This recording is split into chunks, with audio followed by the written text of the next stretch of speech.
the First Amendment is such a powerful tool for good in our nation that we have to protect it, especially as it relates to churches. The goal is never to protect the government from the church, is to protect the church from the government.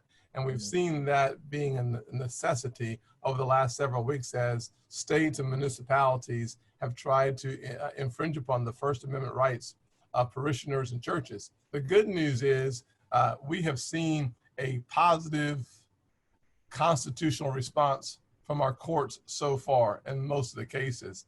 There's one case, I think it was a city or a county, where they said that the church could not operate even though everybody was in their car. I mean, that's called social distancing. And yes, the courts came back and reversed that.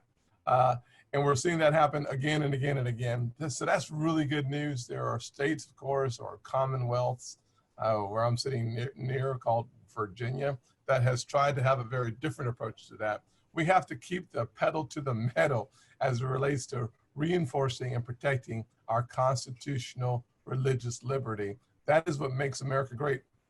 It was Alexis de Tocqueville back in the 1830s he came to America, French diplomat, looking for what is the secret sauce of America. He went to the government, he went to education, and he finally went to houses of worship where he said there was this fire that was alive.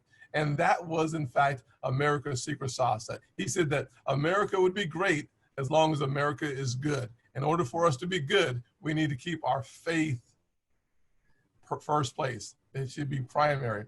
So that's what we're trying to protect. And I think that, thank God, and this is, I don't want to be overly political, but this is an important point of reflection.